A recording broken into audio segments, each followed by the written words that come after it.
you cannot have an application without any hardware support, right? You need to have hardware, okay? You need to have computer hardware, you need to have network operating system, OS, and so on. Okay, so for DFs, okay, you will need additional components like blockchain protocol implementations. Okay, you need to have a software that allows you to run your blockchain platform. Okay, for example,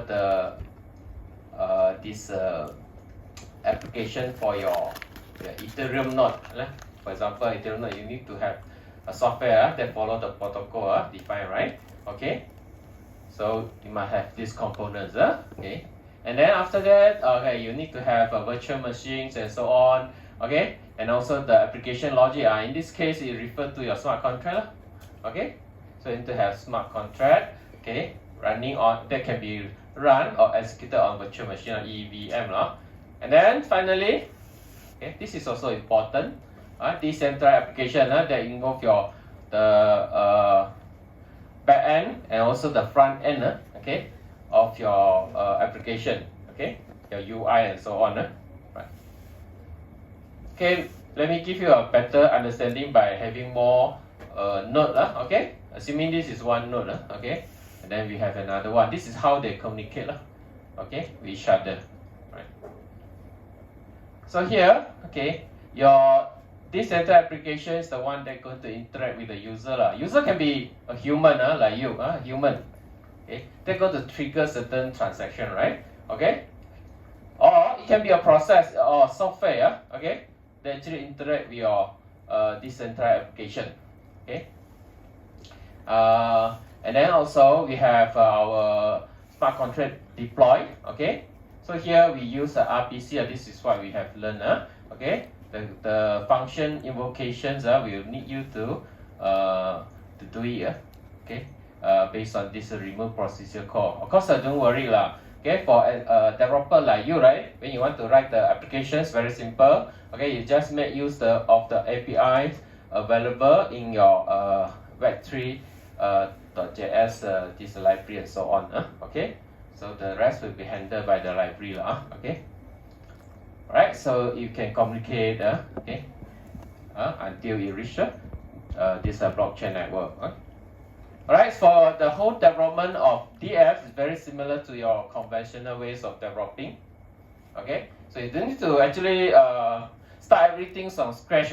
Find a new way for developing DFs. You can make use of the technology that you have learned before and so on. Okay, so normally we will use this UML. Okay, and so on. So for our design, I think all of you know lah. Okay. You should have some RDS students just ask me they don't know how to draw activity diagram. They have not learned before. But actually it's not true. Actually they have some exposure when they learn subject related to object-oriented design, object-oriented programming and so on. Anyone from RDS here? Anyone from RDS here? Have you learned this object-oriented design? Have you learned UML before? UML language got okay.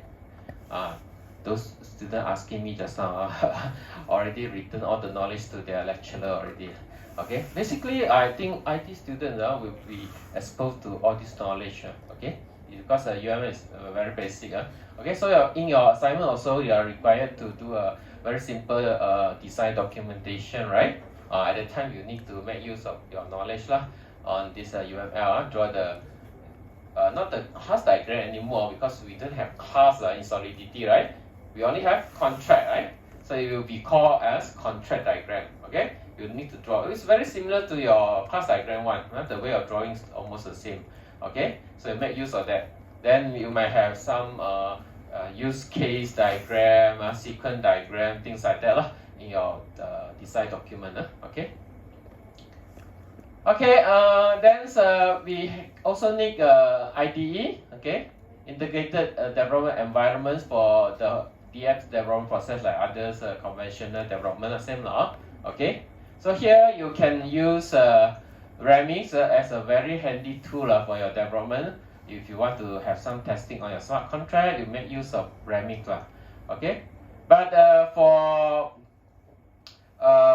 this more this complicated development, when you need to design a very complicated smart contract, okay, maybe you will need to consider another different tool, right, which is called Truffle. I think you have used Truffle before. I believe in your practical you already cover this Truffle, right? Am I right? I don't know what's Truffle.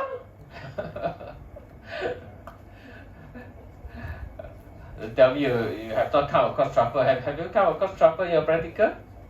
Have you used command line, Truffle migrate lah, and so on? No, not yet. You know. Already, right? Okay. Okay. So today also we will go through some this step involved when you are using Truffle. Okay. Okay, Truffle is the one because this RAMI is good.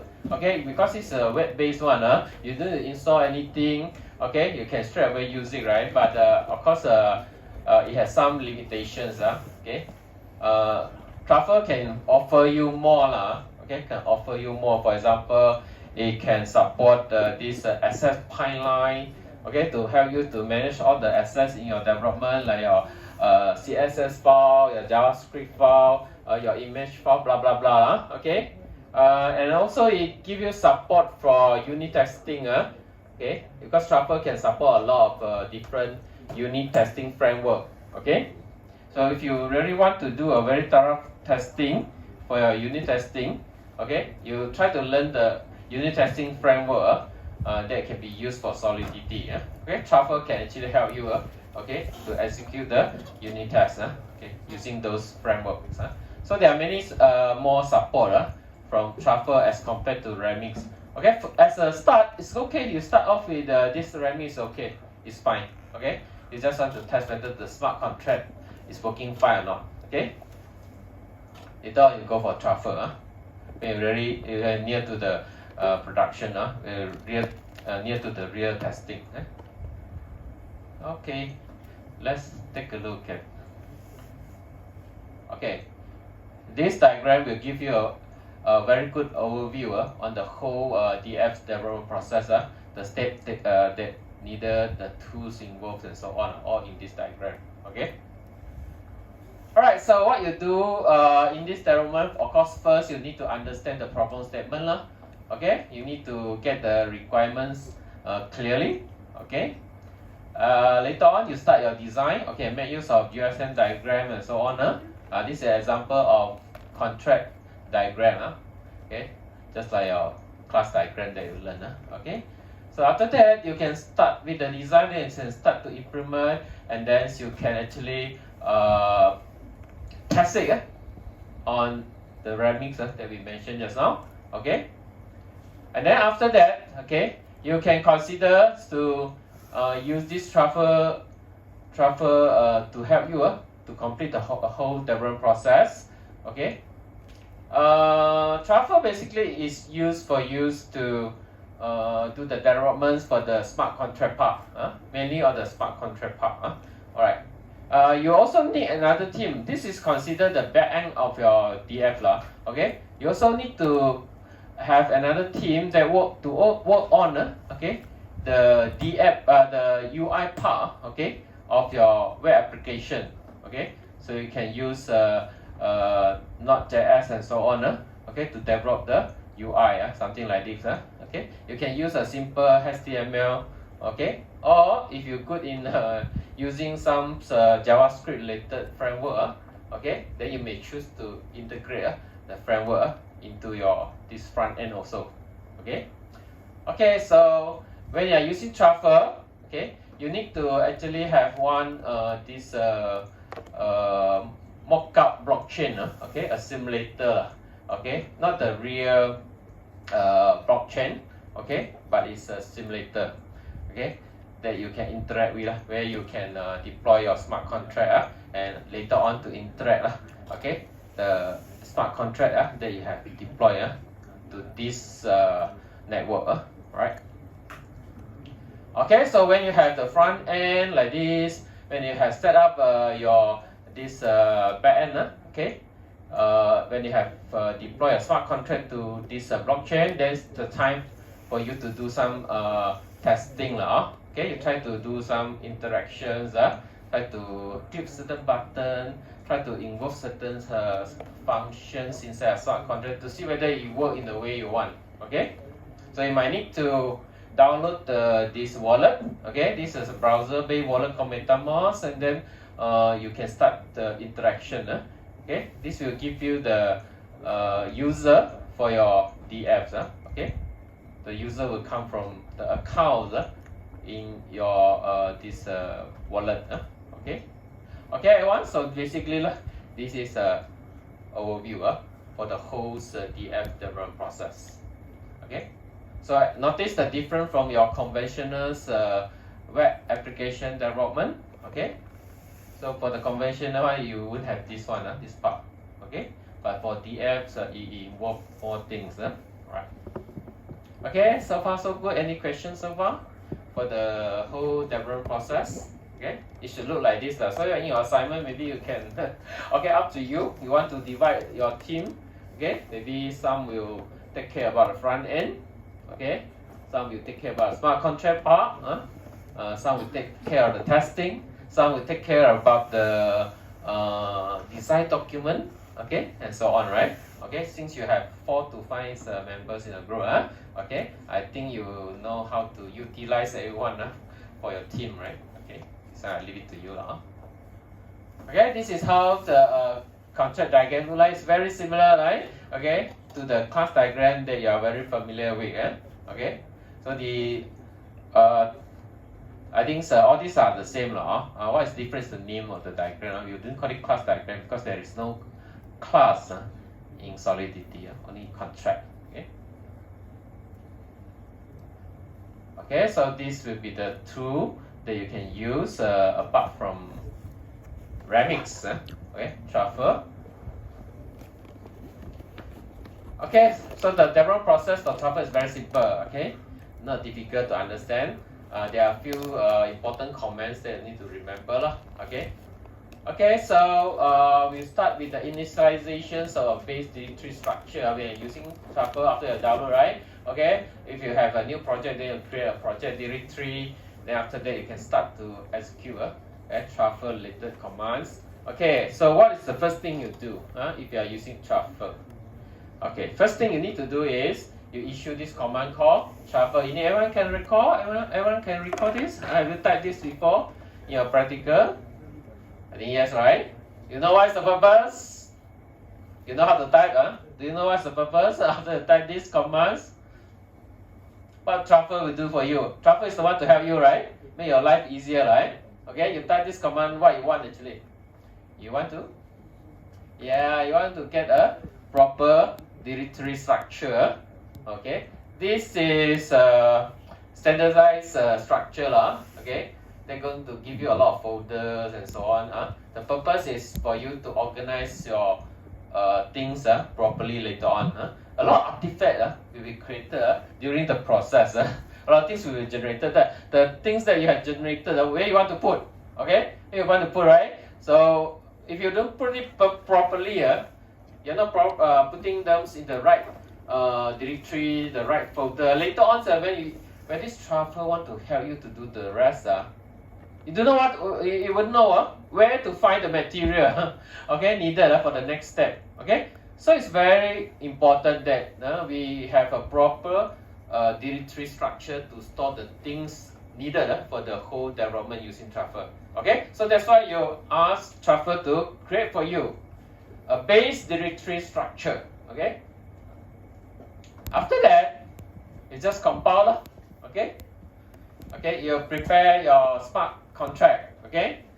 You prepare a smart contract and put it into the right folder of your base directory structure. Just already created the directory structure, right? Okay, and then after that you just put the required files and so on, data or file and so on to the correct folders in the directory structure. That's all. And then you issue, because your smart contract is ready. Of course, before that, your smart contract, you can use Remix to do a preliminary testing.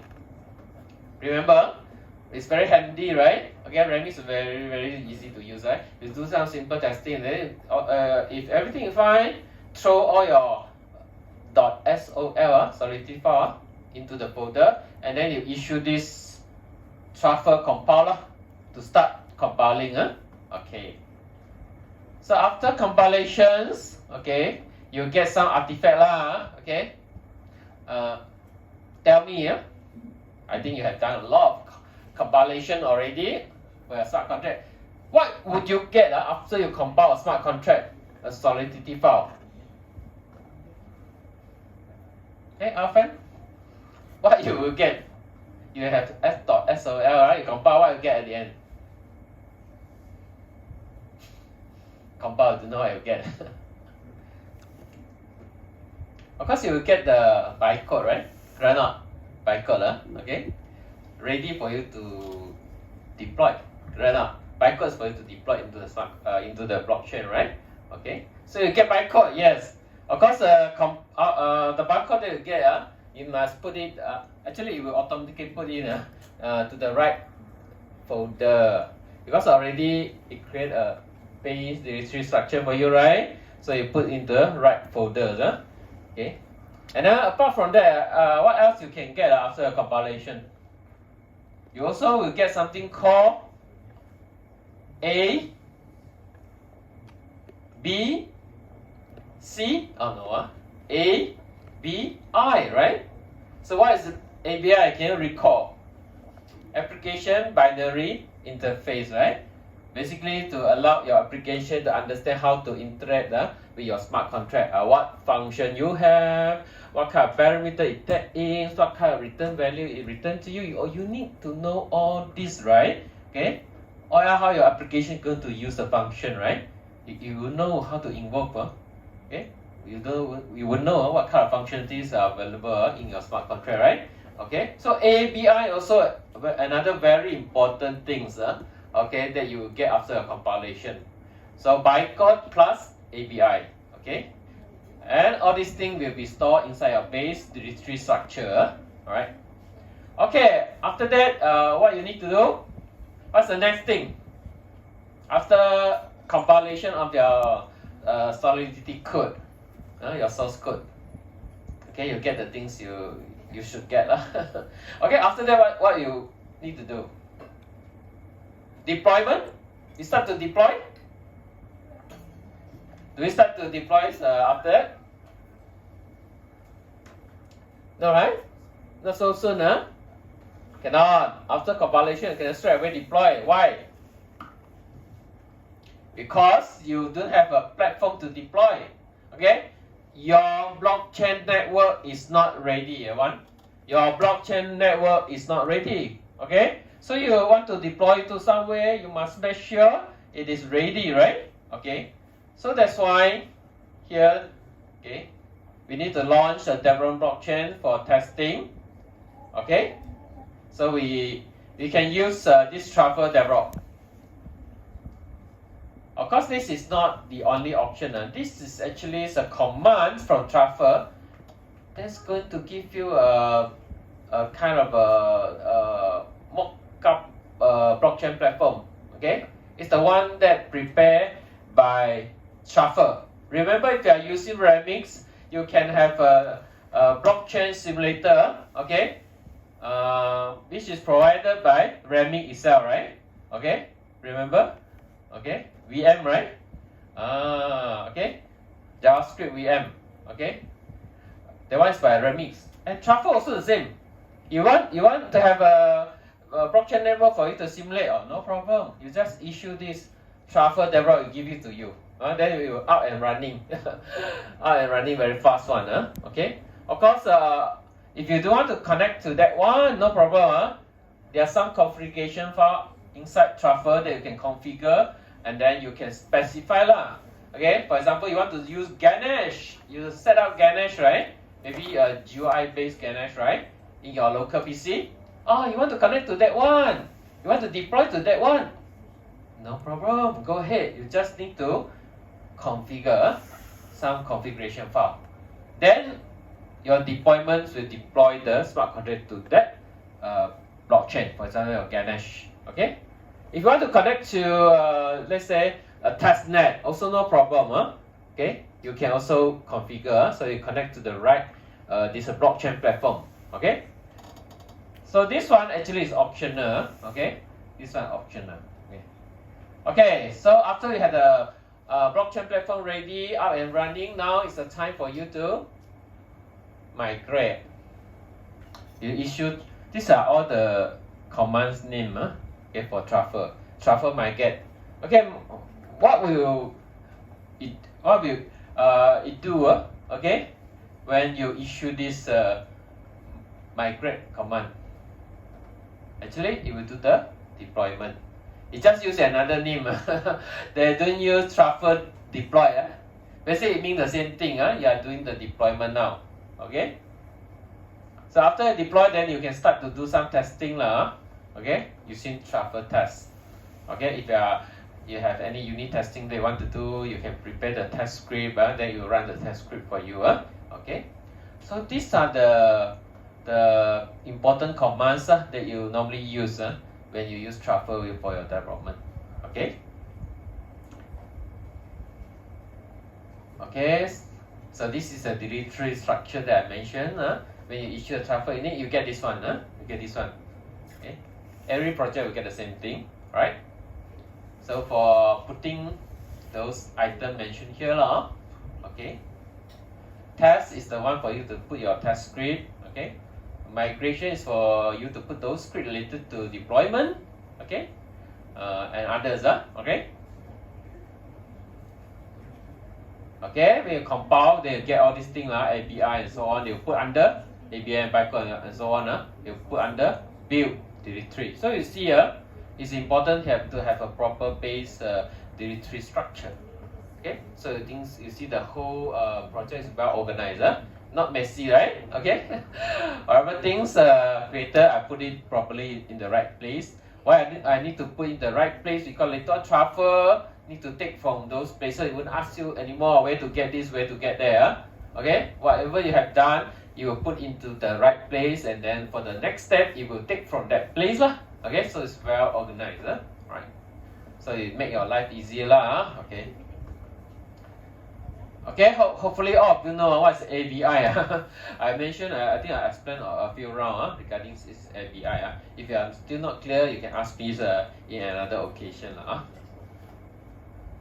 Okay, I need to rush because a lot of content for today. I have to have time to do revision for you for the previous chapter. It's very important chapter. Okay, this is mock blockchain, the fact one. Okay, simulator only. Okay. This is the one that given by Truffle. Given the Truffle. If you don't like it, you can connect to other option. Usually we don't use it Okay, we love to use this Ganesh, especially the GUI version, right? So they can view a lot of information on your blockchain, right? Okay, what are the transaction there and so on, the mining process and so on. Okay, so if you don't want to connect that one, it's fine.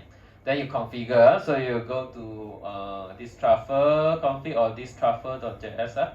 Okay, it depends on the OS you use I cannot remember which one for which one. If you're using Windows, then you need to you only give you one. You won't receive two. Okay, if you detect your OS is Linux, maybe give you this one. I cannot remember which one is one. Okay, either one but the content will be the same. So here you need to change the port Okay, if you prefer to connect to Ganesh GUI version, okay, for your deployment later on, then you change it to here 7545 You just change it. Then the Truffle know, you want to deploy to this network. Okay. Okay, so why we need a mock network? Okay. Ganesh also a mock network. Okay. The one offered by Truffle also a mock network. It's a fake one, not the real one. Okay. It's always good that we use this kind of mock network. It's because it would not like when you're connecting to a real network. Okay, in a real network it will have congestion, right? Okay, sometimes traffic is very congested and so on. It's very realistic. Maybe got other problems and so on related to the transaction fee and so on. Okay, you don't want to be disturbed by all these things, right? We just want, because usually at the very beginning, we are more interested to find out whether the smart contract is working the way we want and so on in terms of functionality. So we don't actually trying to see okay, whether it function well from infrastructure point of view, okay, whether it work well when there is a congestion and so on. No, okay, initially I do want to actually emphasize on that okay, so it's always good okay, so you can focus more on the testing of the contract functionality. Okay, agree everyone? You want to straight away connect to maybe Sephora network or other testnet and so on, or you even want to straight away go and connect to a production network? No, right? Okay, so it's a common practice that we actually work on mock network first. Okay. Okay. So for smart contract deployment, you need to modify. This is troublesome also. Okay, you need to change this file. Okay, you actually can find in the migration directory. This directory is generated for you when you issue Truffle init. Okay, go and allocate this file and then make the changes accordingly. Okay, you need to do this first before you issue this migrate. Troublesome a bit. Okay. Alright, so you need to change to the name of your contract in a few places, then you can migrate already. Okay, some work need to be done. Okay, so a Truffle not so intelligent enough to detect what's the smart contract you want to deploy. You need to specify on your own. Okay.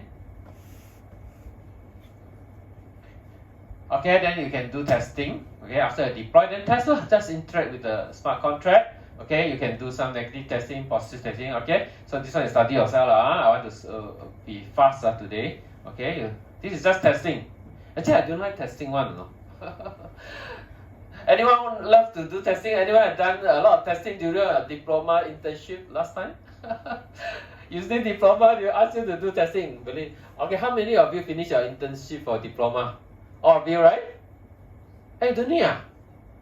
No diploma. Oh, you are from this foundation. Straight away STPM, UEC and so on. Oh, all of you like this Is it? You also? No internship you never suffer.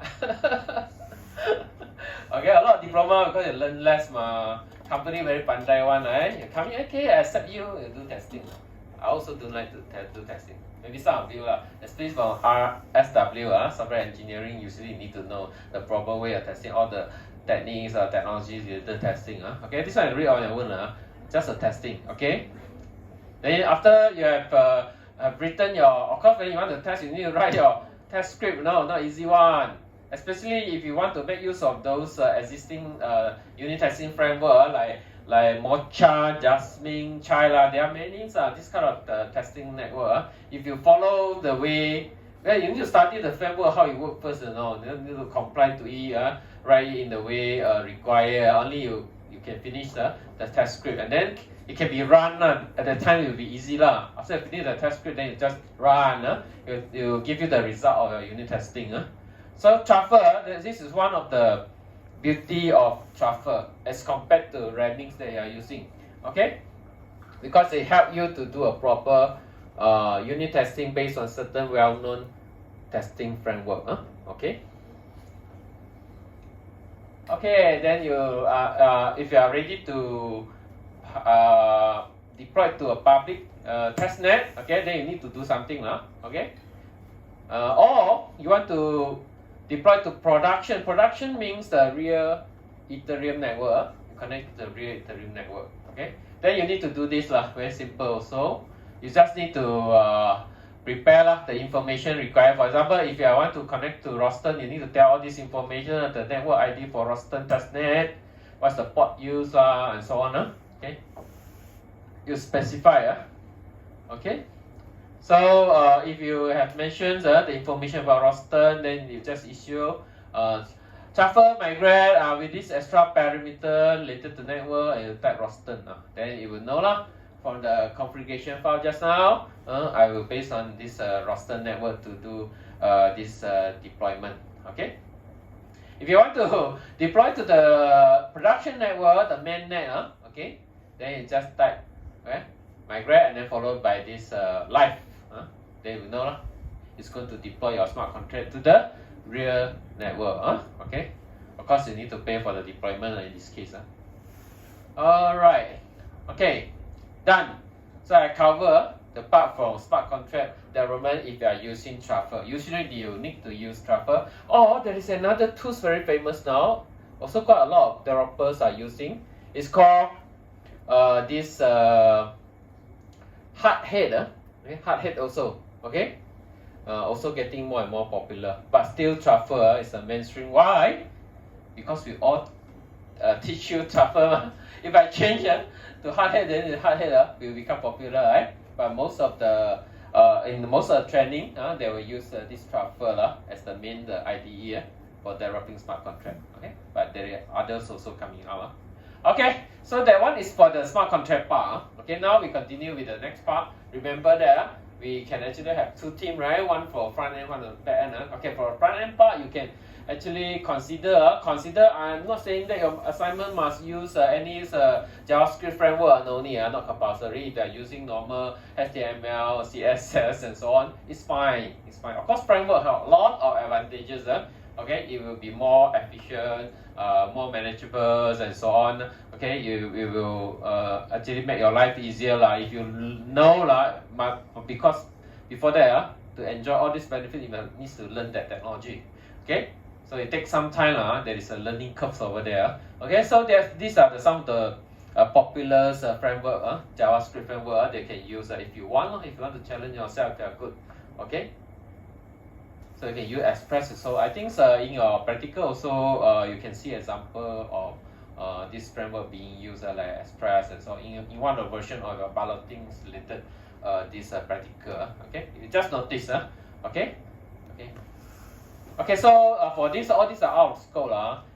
This one actually related to web development technologies.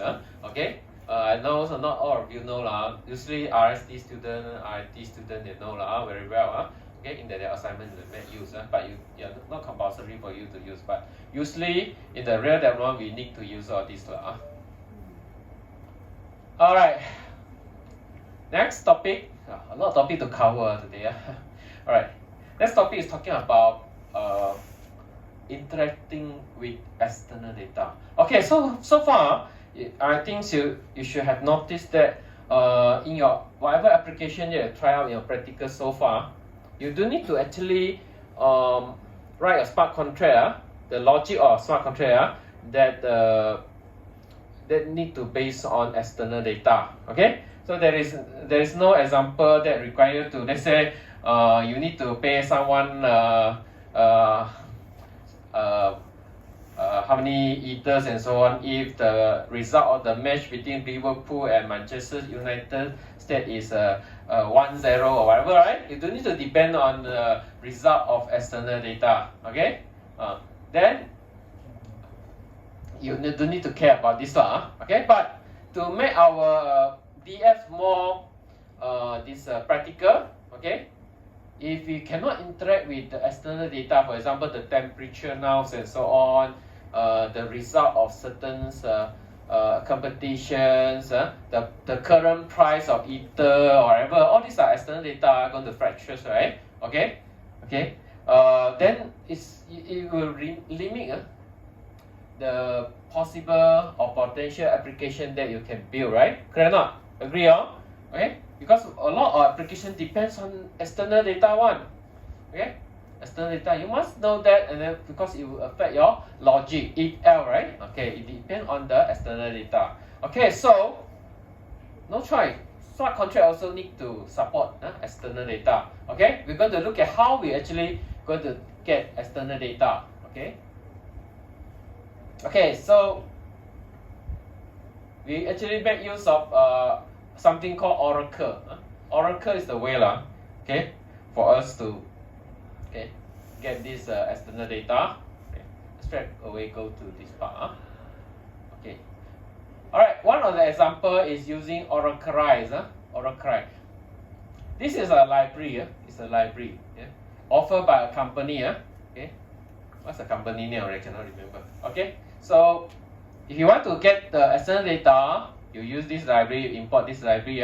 Okay. For example, if you want to get temperature, Okay, this is an example. Okay, so this is your applications. Okay, so you use this library. So you need to make an inquiry, okay, to this library using our query to carry for certain data. Okay, so this is just like orang tengah right?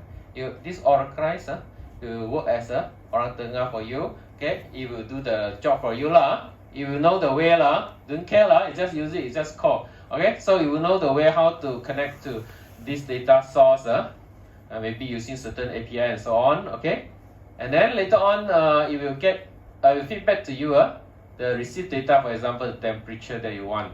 Okay, then you will call the callback function that you have passed to this using Oracle library Okay, so because it will take time it will not return to you immediately okay, so you need to provide a callback okay, for this Oracle to return back to call you when the temperature data is ready.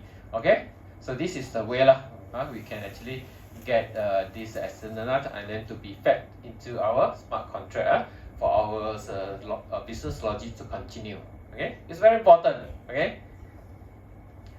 Okay, so this is something that you need to take note because when we are using Oracle, Oracle is one of the Oracle service provider. Okay, the whole concept is called Oracle. Okay, Oracle is the way for you to get external data. Okay, when you are getting this data from a single data source. Okay, it's possible, okay, we only get from a single data source. Okay, at that time it's very dangerous in terms of security because the data that you get might not be the same or can be modified by someone. Okay, so you are not getting the data exactly like the data source provider. Okay, when you receive, it has been changed. So for this, you need to do something okay. There are some services that can help you to prevent all these things to give you authenticity of the data that you receive. Okay, not going to go into detail. Not important for you to know those difficult mechanism behind but for you to know okay, when we are getting external data, we can get from from a single data source or from independent participant. Okay, you can get from this data from many provider. Okay, in this case, okay, because you are not getting from one single provider, then you need to actually have a way to determine which one is the data. For example, if I'm asking the current price of Ether in the market from different source, so you will tell me a value. Let's say, what's the price of Ether now? About I think drop already about 7,000 plus Malaysian ringgit now. So you tell me 7,100 maybe okay, and then I ask another guy, he say 7,200. This guy tell me 9,000. Okay, so which one do you want to trust, right? Clear or not? Okay, so it's very difficult. So we need to have a consensus actually to get the final value. We just want one value.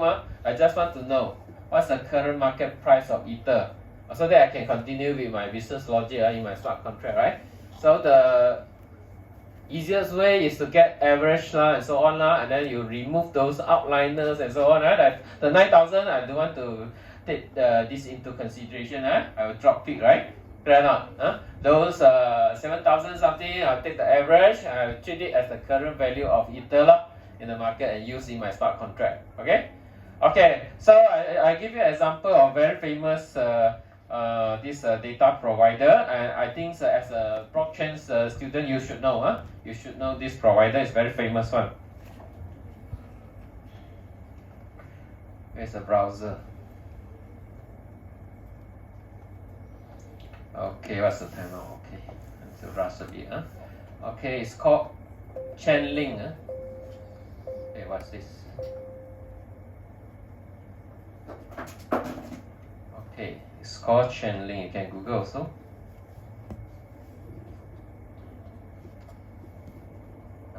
Okay. so this is the external data provider. Okay, what kind of data it provide? For example, market and data feed. Function also can. Okay. If you, let's say you are lazy to write smart contract to calculate something, for example only, if you lazy to calculate the result of the multiplication of two number A times B, A multiplied B, you're too lazy to write the smart contract and so on, you can actually use this kind of external data. It just provide the what function you want to use, a parameter that you want to pass in, you can calculate for you. Let's say just tell this chain links I want you to calculate for me the result of 2 times 3. Then you can call. Okay, then you give you 6. Okay, this is another option. Usually we don't use okay. Of course, this one is not meant for simple function. If you have very complicated one, you don't know how to write your code and so on, and it's a very common function, why not just call? Okay. Alright, so I give you this example related to market and data feeds. Okay. You can see here there are a lot of this information that I can give you. For example, this is the price for ethers and so on. Okay, so this is current price for ether in USD. Okay, have to click. Okay, look at here. This is a data feed coming from multiple provider. Okay, you can be the provider also, no? All these are provider. You see, so Chainlink will give you the summary. We will summarize for you lah. You actually take the average, I believe. You see, got many Oracle. Oracles are external data provider. Okay, maybe your company, you want to set up a company. Since you are collecting data, you have the data, why not you share, right? Okay, so you get certain things in return. Okay, the token from Chainlink give it to you. Okay, if you involve in this external data provision, you get reward. Okay, so maybe your company will list it here, and then you need to tell okay, what's the current price? Does that ether price in USD? This not mentioned. It gives around 7,000 something. So all this is, you can see the value actually not the same, right? It's not the same, right? So who to believe? So I take this or that. So many this answer from the provider.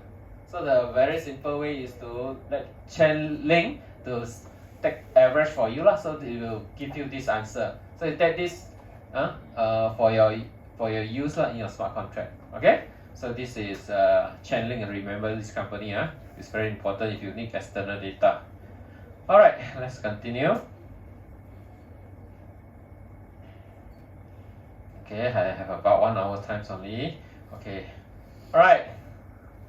So we have finished discussing about the DF development process. Talk about how to get external data. Okay, now we move on to the next item. This one will be more on how to save, how to minimize the footprint of or the storage on our blockchain. Okay, it's very important, right? We don't want to store too much thing on blockchain. Okay, what we can do? Okay, this is also one of the way that you can take note. Okay, you have to conserve the storage inside your blockchain. Okay, you can use something called memory. Okay, so by default, if you don't use this memory keyword in front of your data or the state variable, okay, you don't put this keyword. Okay, you just put this struct or array. Okay, you put struct and or array. Okay, then it will actually treat this variable. Okay, need to be stored inside blockchain permanently. Okay. You treat those state variable as persistent. Okay, state variable need to be stored in blockchain, meaning to say every node in the network need to store that data. Okay, so you take up your storage space. So if those struct and arrays that you are using your Solidity in your smart contract are for temporary use, for transient use, then please everyone mark it as memory. So it will be used within the function, within the smart contract, and so on. Okay, so it will not be stored in any node. So it won't be stored in your blockchain. Okay, so you will actually reduce the storage requirement in your blockchain. Right. Okay, next talk about lifespan of your blockchain, your smart contract. Okay, all right. Just how I say, if I store in blockchain, okay, it will take up space, right? Storage. Same to your smart contract. If you deploy to blockchain, that means it will take up your storage for sure, right? Okay. So every node, once again, every node, need to store your smart contract on the blockchain. Okay. So it will take up space. Maybe the smart contract will not be used anymore. Okay, will not be used anymore. Okay, so what do you think? Is there a way for us to actually, for example, change the ownership? I deploy the smart contract. Can I later on go and change the ownership of the smart contract? Is it possible, everyone? Your wild guess. If I deploy, so initially it belongs to me, right? Then later on I don't want, I'll pass it on to someone. So can I transfer the ownership for that smart contract that I deployed?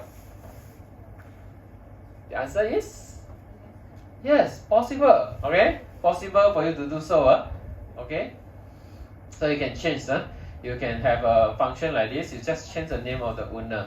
Okay, it's possible for you to transfer the ownership. Don't worry. You deploy the contract doesn't mean forever it belonging to you. If you want to change the ownership, it's possible. Okay. Okay, and also you can delete. There is this self-destruct. You must use this self-destruct function, okay, to delete smart contract. Okay, and it only can be done. This function can only be called by the owner of the contract. You will check whether you are owner of the contract. If yes, then you can actually call this a self-destruct function. Okay, and then maybe you want to transfer the balance to another account first before you delete the smart contract. You need to make sure no any ether inside for this account, for this smart contract address. Okay, clear or not? If you self-destruct like this without transfer the existing ether, the amount of ether inside that contract, because smart contract can hold ether, right? Okay, maybe there are some ether inside. If you don't transfer before you delete, okay, then all the ether gone. Okay, all the ether gone. So better you do that.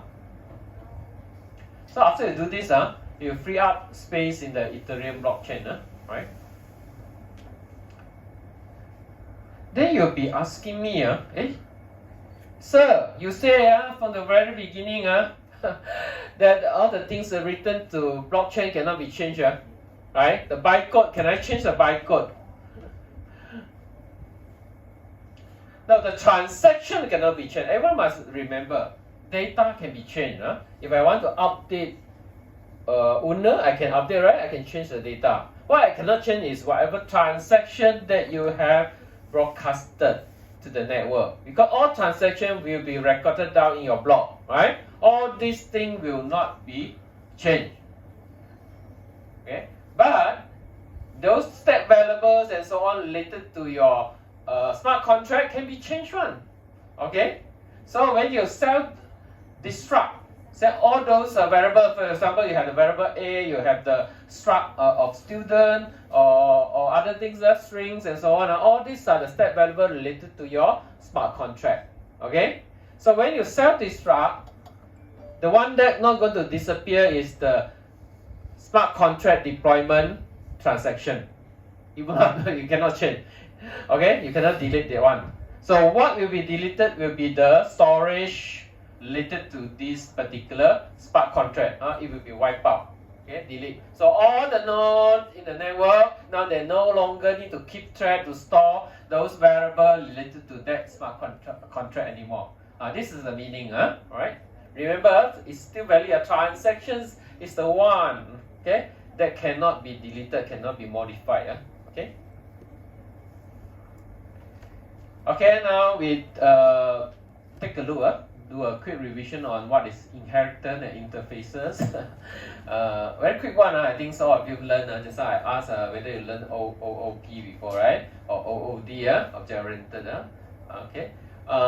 You should know what is inheritance and interfaces. Right. Just a quick one before I want to move to the topic that I want to emphasize. Okay. Okay, this inheritance, we got parents, not parent class, in this case, parent contract. We do have class concept in Solidity. Parent contract, you have parent contract like this, with all the function, all the members, and so on like this. Then you can inherit using is, okay, is keyword. So here it's very simple to understand. This particular contract called child is inheriting parent 1 and also parent 2. You can inherit multiple parent contract. Parent contract, easy. Everyone can accept, right? No problem to follow. Okay. Now, if you want to call the base constructor, then you can do like this. Okay, you want to call the base constructor parent 1, parent 2, just pass in the parameter, then you call the constructor of parent 1, parent 2. Okay, not important. These are all basic. Okay, you can also write functions like this. You know what is function overriding? Okay, function overloading. Have heard about function overloading? Function overriding. Oh my goodness, seems like a problem.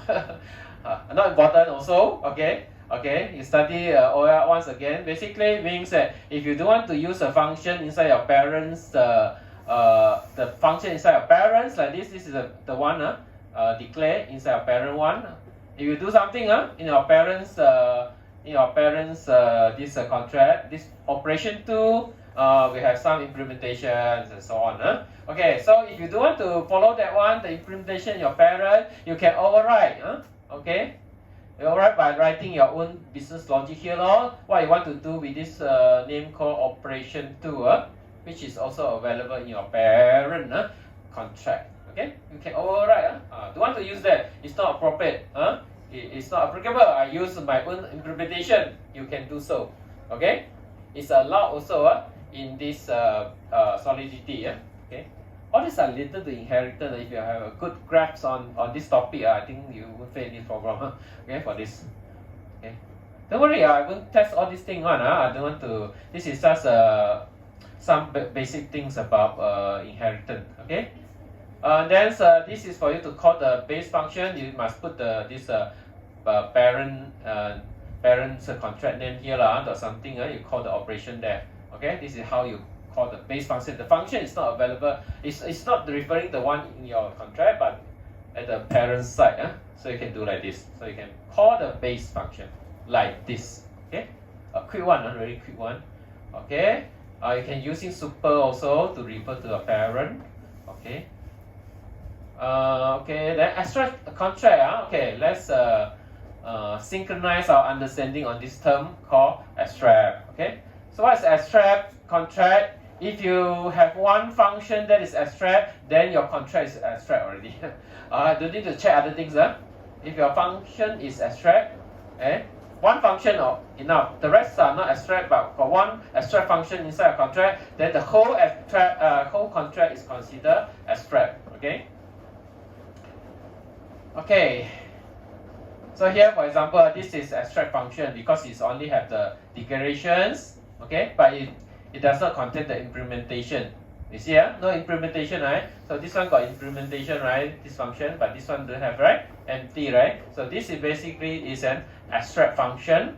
Okay, so because this contract have one abstract function over here, so the whole contract also considered as an abstract function, abstract contract. Okay. Very boring this far, so I go too quickly. You can always review on your own. Okay, interfaces also a very important concept in object-oriented programming. So make sure you go back and do a good revision on your OOD, OOP, and so on. Okay, interfaces basically will only define the functions or events that must be implemented in the right this contract. Okay, so it will not have any implementations. Okay, so especially when you want to have standards for token ERC token 20, ERC token 720, and so on. Okay, usually they will define properly the interface. So how it define? You only give the declaration for function without any implementation, right? Okay, so this is an example. Okay, so you see this is the interface.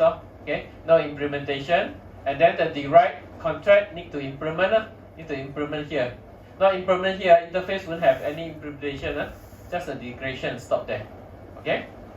These are the basic things. I hope all of you managed to recap. Okay. Okay. So this is a topic that I want to let you understand properly. Let me see how much time I have. Okay, enough. Remember, we're going to do revisions in week 14 when I come back. Alright. Okay, library. Okay. What's the purpose of using library? Because we want to reuse, right? Okay.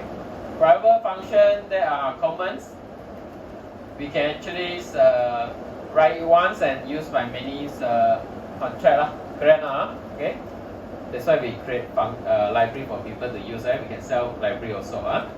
Okay. You can save the size of your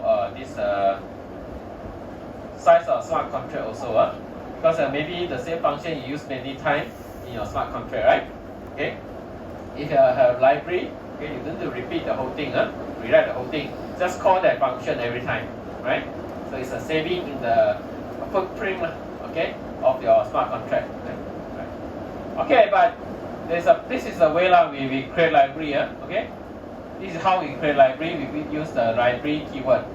Then this save mathematics. Save math is this library. Okay, it's not a function. It's not a function. It's a library. Okay, so this is very important keyword. Okay, so we use this library. Okay, in our discussion today. Okay, you see this library made around. Okay. Okay, library basically you can see you cannot put step variable, you cannot declare any step variables there in the beginning, right? No any declaration or step variable, right? Okay. Does not support inheritance also. When you use library, you cannot have the this flexibility to use inheritance. Okay. No inheritance. Okay. And also cannot receive ether also. Cannot receive ether. Okay? Normal contract, yes. Okay? If a function you make it payable using the payable keyword, yes, it can receive ether. But library, you cannot put payable. It's not around. Okay? It cannot receive ether at all. Okay? Remember all these things. Okay, now let's take a look on how we call library, how we invoke library. This is how you do it. Okay? So there are two ways for you to call a library. One is include the library in your this source code. Okay, in your smart contract during the development time. During the development time, I get the library, I import. Okay, so when you import, when you compile this is your smart contract. When you compile, because you import, right? So you define the source code for this one, and then included into your smart contract. When you compile, okay, then you understand the library. Okay, this is how we use library. Is one of the way, right? Correct? Okay, import and use it. Okay, you need to find it. Find the library from elsewhere. It's inside the whole this development project. Okay, integrated with your own source code. Okay. This is how I use it. Okay, so library is the abstract contract. Okay, so I can just use the name of the this contract like this. Okay, and then I call the method I want to use. I want to multiply two this value A and B. Okay, this is how I call. Okay, so this is how my library look like. Okay, it got this function multiply. Okay, so I just call multiply. Okay. I don't need to do any instantiations and so on. Create another object and so on only. Okay. This is first way for us to invoke library function. Okay, that was another way. There's another way called involve from the deployed library. Meaning to say, I'm not getting source code from you. I not import the library from you. You give me the library, I can import. If you don't give me the library, also no problem. I don't need to import to my source code. I will refer to the copy that you already deployed to the blockchain. You deploy maybe 10 years ago, or 2 years ago, or just now. Okay? You have a deployed version inside blockchain. Okay? Also, you can actually call the function via this way. Okay? So you call the function from the deployed library. This is how you do it. This is how you do it. So please take note a few things that you need to do. Okay, first, you need to define a local abstract contract first, like this. Okay? And then must match the signature of deployed library. So in the library got multiplication, right? Okay, like this side, I just now, right? This one, this is the one. Assume this is the one I deployed already. Someone deployed, okay? Someone deployed this library, then we use it. Okay, deploy. So what I need to do in my contract there, I want to call that function. Okay, so I will do like this. Okay, so I prepare this a local abstract contract like this, and then I also must measure the signatures of the deploy function like this. It must be the same. It must be exactly the same. Okay, this is the first step. This is how you call a library. Okay, next. Okay, you need to know the address. You know that you are going to call a library inside the blockchain or deploy the blockchain. So once a library has been deployed into blockchain, of course, if you have a unique contract or library address, in this case, a library address. Right now, you deploy, sure you must have one unique address referring to whatever you have deployed, right? Okay, this one everyone know, right? So you must know that what is the address of the library that you want to use. Okay, so you need to pass in here. Okay, here. Of course, this one you need to check. You ask the person who deployed will tell you, right? Or you can search. If you know how to search, you can search also from either scan or whatever. Of course, usually the library provider, the guy who deployed the library to the blockchain will actually share out. This is the address of the library, right? Okay, so you need to input. Okay, put this address. You can, if you are the one who deploy, of course you can copy you know, right? The library not necessarily must come from other people. You also can deploy your library and use later. Or not. Okay, but it's not difficult for you to find out the address of the library. No problem one. Okay. Then after that, how you call? Okay. So this one you pass in, and then later on you call like this. Okay. You call this one dot and followed by the function you want to call. This is how you invoke a certain function from a deployed library. Okay. Okay. Not important to need to memorize. Just have some idea on how this can be done. Then later on you can follow the story I want to tell you. Okay. Move on. Okay. Now say this is a part for today This I want to emphasize a bit. Okay. In normal application development, actually, if you have any change in your library, it's very easy. You just replace your library with the upgraded version, right? Correct or not? Cannot? If you want to upgrade certain library, very easy. Just upgrade that library. Okay? Then people can refer to it already. Okay? But in smart contract, a bit troublesome. Okay? When you use a library, you need to know the address, right? Correct. Basically, when you use, that's how you can see. When I use, I need to know the address of the library.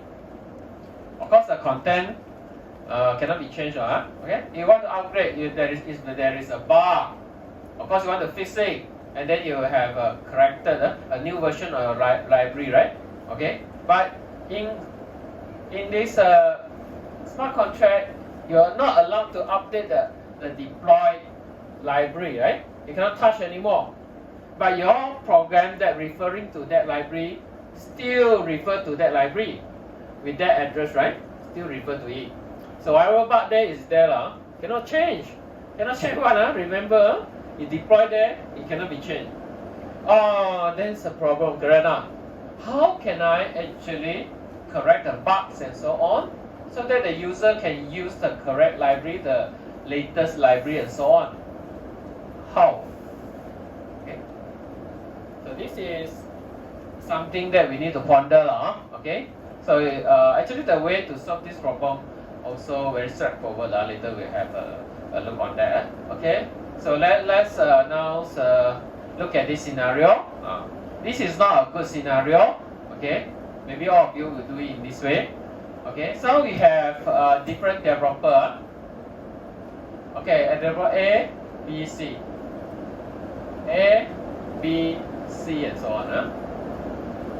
And then there's a well-known library, okay, called SafeMat. Let's say this is a library that everyone loves to use. Okay, so this is one of possible way they make use of the library. Okay, you see what happened to developer A here. Here you ask for the library. Hey, give me the source code. Okay, now you deploy. This one will get and deploy the library, and then your contract will refer to that library. Okay. And then developer B also said you want to use the deploy library, so you will deploy. Okay. And then deploy to here, and then his contract will be deployed here. But you can find here, you can find this SafeMat here. Okay. And then here also the same. Okay, you deploy the library, and then the contract will refer to that library. Actually, this is no good, because they are all actually referring to the same library. Okay, this is not a good thing. Okay, too many copy of SafeMat library, right? SafeMat library. So you want to use it, deploy and refer. Then another developer wants to use it, library also deploy and refer, right? Okay. And then another one also the same. So you have 3 copies in this case. This popular library, a common library, has been deployed 3 times. Is it a good thing? No, right? Okay, we should conserve the storage in blockchain, right? We shouldn't deploy so many copies. So what would you do in this case? So naturally you will think of just deploy 1 copy enough, right? Deploying 1 copy. Okay?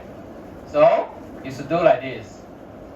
Okay. So this library very popular, right? You ask the library provider, hey, you deploy lah. Okay. Then the A, B, C, they all will deploy a contract and then refer to this one. You refer to this address. Refer to this, and this is supposed to be a better way. Agree, everyone? Okay. So we only have 1 library here. Okay, deploy. It seems like no problem, Okay. But the thing is, since all of us are referring to this address for the library, you also the same, C also the same, then what happened? Let's think of this scenario. Let's say a new version of library is available, and then what will happen? Okay. So how we are going to use a new version? How the library provider can upgrade the library to the new version here? It cannot change whatever library that already deployed here with this address. Alright? Library provider cannot do that. Oh, I got a new version here with new features or whatever. With bug remove and so on. Very good one. Okay? But all of them are still referring to the old one, right? I cannot go and change here. The library here cannot one. So what should you do in this case, right? This is a problem. Just now we make this library 1 copy, but this copy can be upgraded one. But in this case, we cannot do anything. We cannot upgrade because of the nature of blockchain, right? Whatever deploy cannot change. But we need to make the library upgradable, okay? Because changes are a very common one.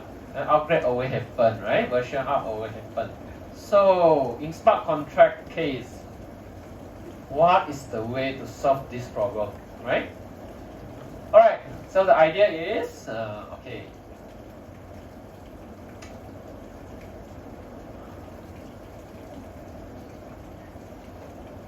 right? We need to use an upgradable contract. Design in such a way that your library can be upgraded. Okay. So how to do that? There are two major techniques. One is called proxy technique. Proxy technique is very simple. The idea is very simple actually. You say I cannot change, right? I cannot actually change the existing version of the library I already deployed. Cannot. Okay. Okay. Okay. You don't want me to change, cannot change. Then I create a new one. Create not. Okay. So this is version 1. No good. So I change to version 2. I deploy again, get another new address.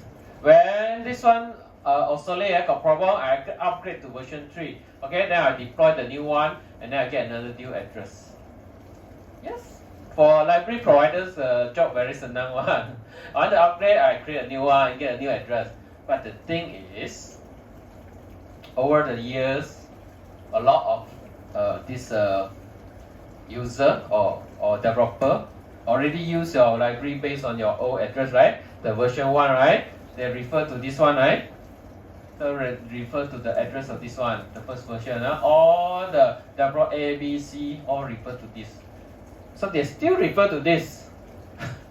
What? Even though you have upgrade, you have deployed a new one with this address, no one know. No one know. Right? So would it be a problem? Of course, right? Okay. So how you alert all the developer, hey, please refer to the new one. Oh, this is a new address. You must let them know, right? And this is the new version with this new address of deployment. Okay, here. At one point to this one, when we want to call the function inside, call this, refer to this one, address 3. Hey, all the developer ABC will kill you, no? Why? You ask me to refer to this one, mean you want to change my smart contract. The one I already deploy, I pay money, deployment not this cheap, you know, right? You need to pay a lot of ether for deployment. I deploy, developer A deploy. Developer B deploy already, pay money already. Everything work well. Developer C also, everything work well. Now you say you upgrade. You ask me to deploy the whole thing. I smart contract so big, you know, right? I just inside got one change only, which is your address, your new library address. I want to change. Wow, you want me to spend 10 ether again, to deploy, let's say, just because of one small change, the change in your new library address. Would you want to do it or not? Okay, this one okay lah. Okay lah, I pay the money and change. Then after 1 year, you tell me another version. You give me version 4. Another address. You want me to deploy again? My contract, pay the money. Would you want to do it or not? No, right? So this is not a good way. So here, in this design, better when we provide a library, because this multiply is what they want to use. Before we really call the function inside the latest version, we go through this proxy. The idea is very simple to have an upgradable library. We come up with this proxy, and then the proxy we get the later address by looking up in this registry. Okay, proxy registry. This one will contain. This one can be updated. There's a way for the library provider to upgrade, to change the address, because this is just a state variable in the contract. So it can always be updated. No problem. Updating is no problem because this is just a state variable, right? So I just update version 4 address here. Then whenever you developer A's application, okay, want to call this function, I would call it direct. I don't know where to call first. Then I always check with the registry. What is the latest address of the library now? Oh, then you give it to this one, and then it will call it will dynamically and then point to the right address and then call the function. Okay, so in this way, everyone will love this library provider. Okay, say thank you. I am not affected. I don't need to change anything in my contract. I use the same function name to code. You are the one. You are the library provider. Need to prepare this facility for me. Need to keep track on the latest library address of the deployed library. And then you just up to you lah. You handle I don't handle. Okay. And with that, every developer happy. They managed to use the latest library, the latest version of the library.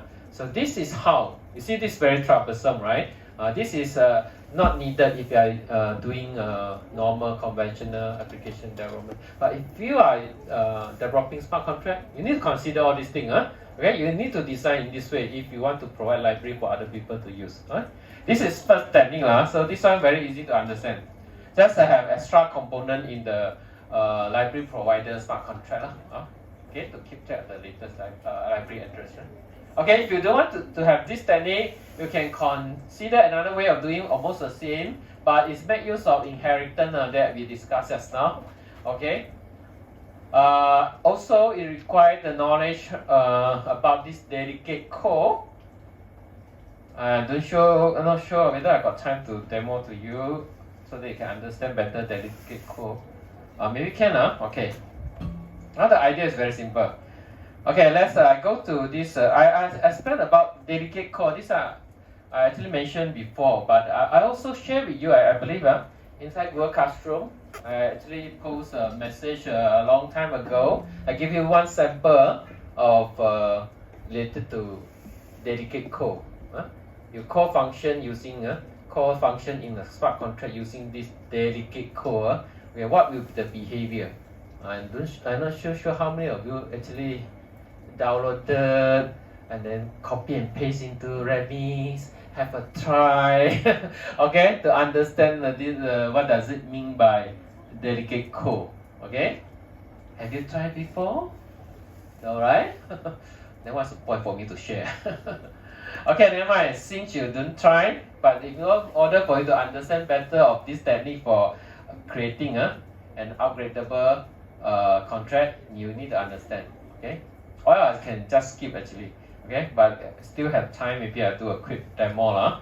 Okay, so apart from the previous technique called proxy, where we have this proxy, the one is more easier for you to understand, but there is another technique that you can use. Okay, let me go to Remix.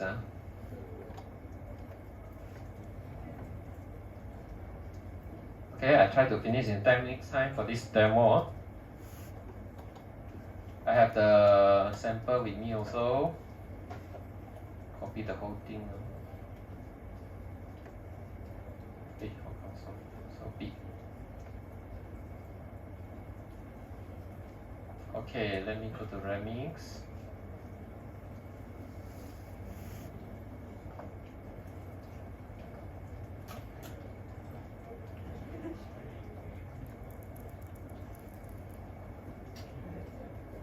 Have anyone wonder why Dr. Wong today wearing a jacket? Am I not feeling hot? Actually got one reason. Because my zip broken today. So in order not to expose anything, in order to be safe, so I leave my jacket on today. Actually, I feel hot at one. Alright, let's go back to the. How come red? Oh.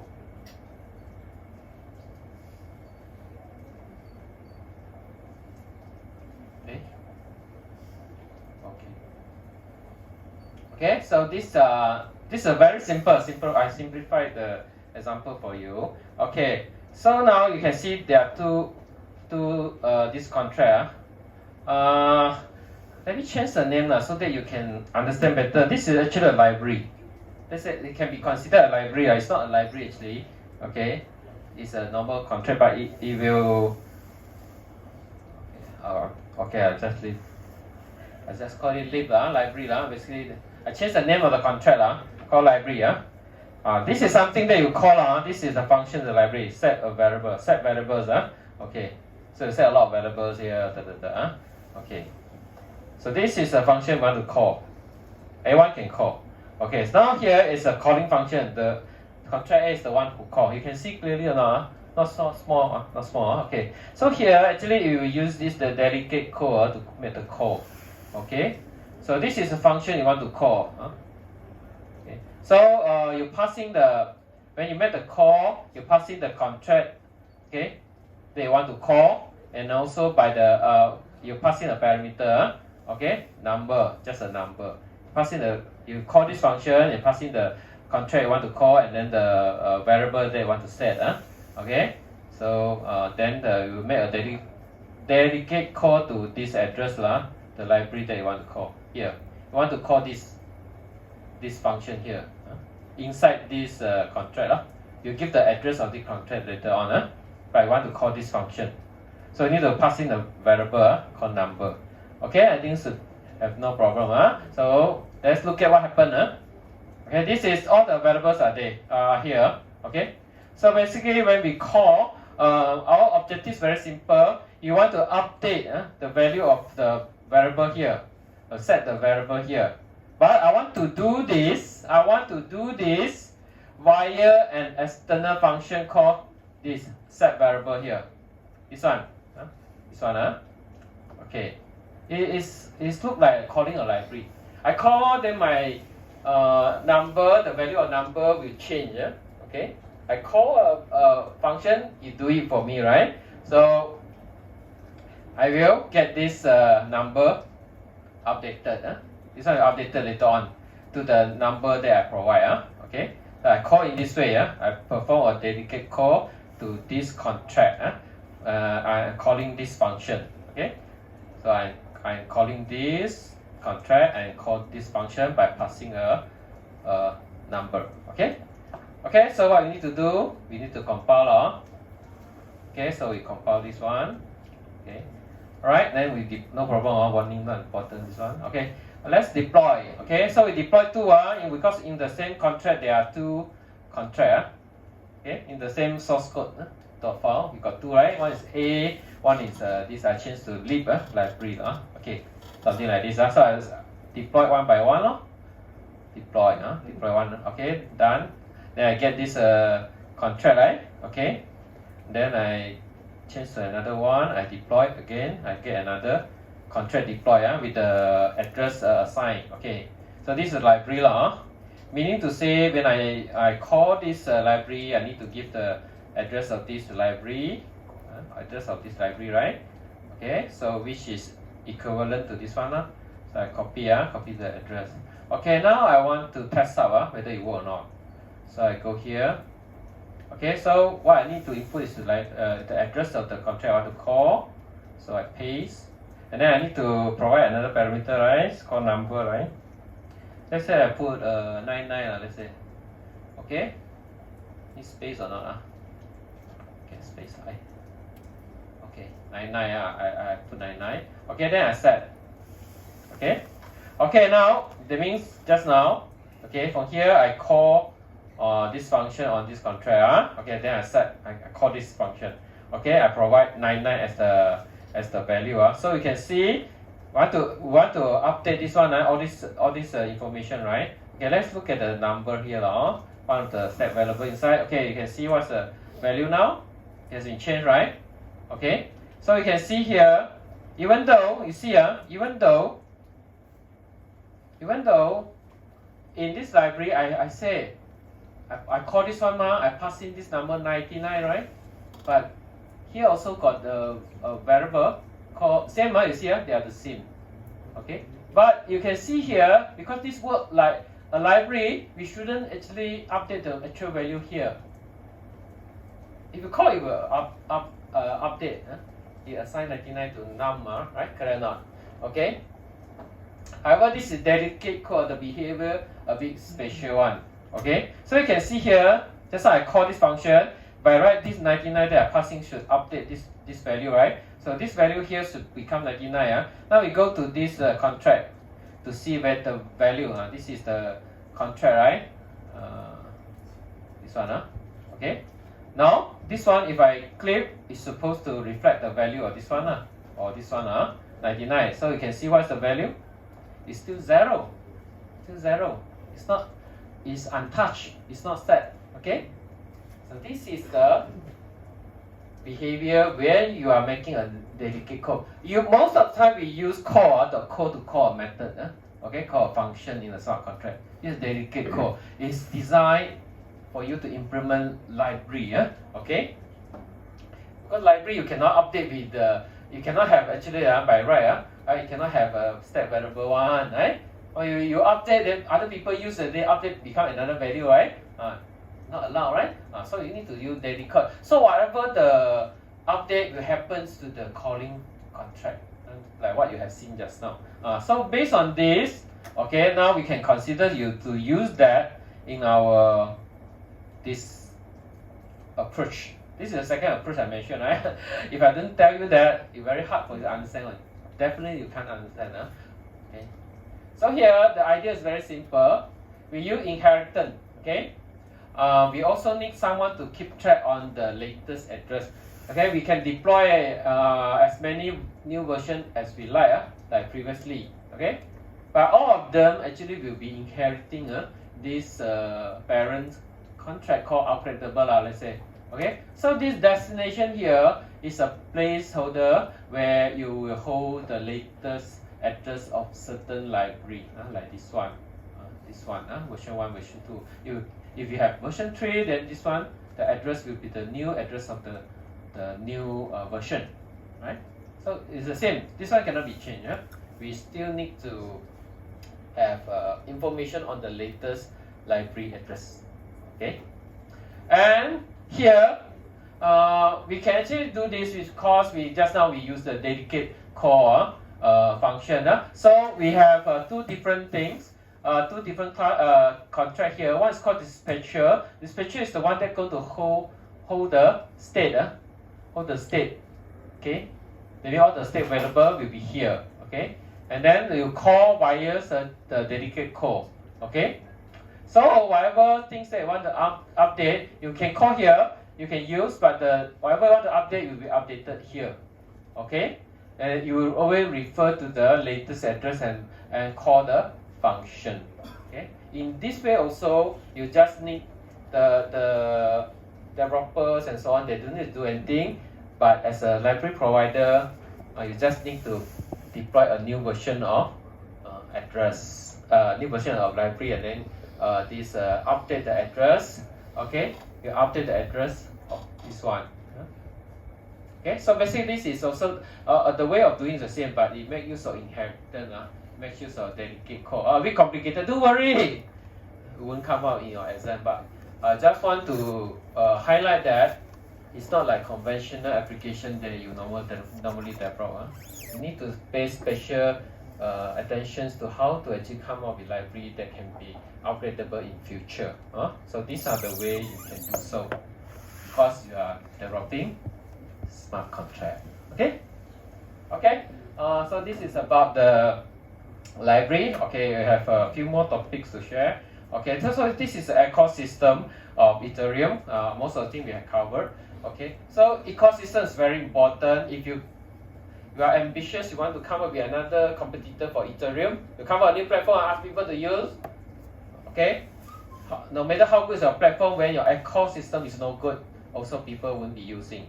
Okay. So we need a lot of support, different support. For example, here, okay, you have Ethereum, right? Ethereum is here only, Ethereum here, right? So those developers who like to use your platform to develop DFs, they can develop easy or not? They'll look for the tools, remix, truffle, and then they want to do testing. They need a simulator, blockchain platform, right? Do you have it? Oh, here we have all these things, we have the simulator, Cache, we have the inside the remix also we got okay, and then you need this a full node for you to connect. Your DF must connect to one of the node inside the blockchain network. I repeat how many times already, right? So you have any available node that can connect to or not in your ecosystem? If you know, sorry, bye bye, I don't want to use, right? So Ethereum got a lot of choices, Geth, and so on. You can even connect to third-party one like Infuras and so on. Okay, and then apart from that, in the ecosystem of Ethereum, you can see we have this IPFF, Swap, and so on. Okay, so why they are important? Because in DFs also, not only DFs, any other apps also, we need to have storage one for your data, right? So we have IPSF or Swap for this purpose. So that's why today we're going to introduce one for you. It's called IPFS, very famous one. This is for you to store files, data, and so on in a distributed environment, just like a BitTorrent and so on. Okay. So the beauty of this is the data can be identified using hash value. You learn hash function, right? Okay. In IPFF, the way they actually store the file that you want to store is very simple. You upload, and then you hash it, and then the hash value will become your files locator. Usually, when you want to refer to a certain resource online, you need to give URL, right? A long URL, and then you can reach a resource, right? Okay. For IPFF, you use the hash value straight away. Just tell me what's the hash value of your file. Then I can search for you. And then the file that you upload is not stored in one node. Yeah, there are many nodes, right, connecting together, right? Peer-to-peer network actually. But the file is a single file. I break it into smaller chunks and store it here. It's scattered around. Okay, you cannot get the whole thing from one node. Okay, not possible one. But you want to locate, you just tell the hash value. Okay, tell the hash value, I can locate for you. A hash value is always unique. For the same file, it will create the same hash value for you, right? Let's say a big video file, you love it, you want to store. So you want to upgrade to IPFF, right? So you calculate the hash value and upload.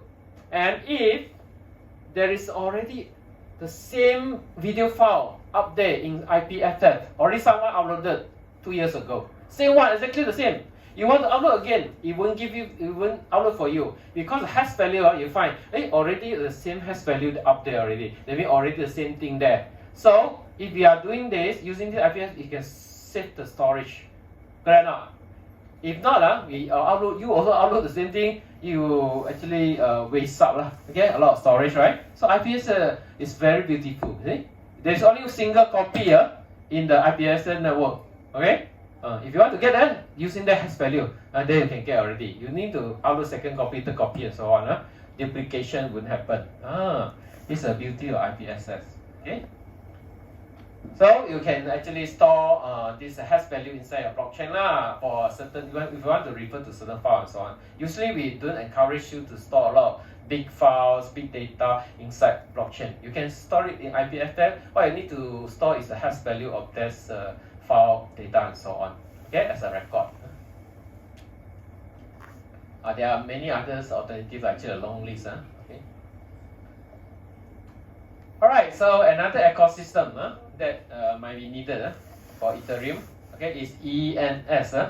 This is like your DNS, okay, for you to resolve the address, the name to address, okay.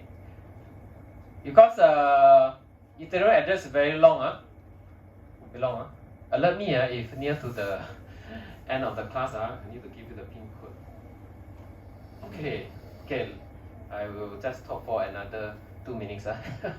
Alright, so this is also important, one of the important components in the ecosystem, because it's very hard for us to remember. Okay, if I want to transfer money to you, you give me a wrong string, right? A very long string. I would prefer you tell me your name, your name.eth or whatever. Then I can actually use this service to convert it to the actual Ethereum address and then transfer the money. I would prefer it that way, right? How can I remember all the address? Okay, so if I know there's a way that's our domain name google.com. Easy, I can always type Google. I don't need to type what's the IP of Google. To know, you don't remember, right? Same thing. Okay, so here, how to do this? Basically, we need to set up a registry. Okay, through the registrar for Ethereum or for other things, these are all for other things. It's for Ethereum. Okay, you go there and register, pay money or whatever, and then that Ethereum name will be yours. Okay, maybe it look like something like, for example, here there is one example here. Okay, let's say here, foca.tar.eth. Please transfer Ether to this account to pay your tuition fee. Can you remember or not, everyone? focs.tar.eth. Remember, right? So you don't need to actually to know the actual how many 20 byte, okay, Ethereum address, right? Okay. So how to actually your application can actually resolve to the actual address? Then you need to ask, Okay, ask this registry. Registry will look for the right resolver for you. Okay, because this is for Ethereum address these are for other purposes So you just go and ask this guy, hey, tell me what is the actual address for this focf.tar.eth.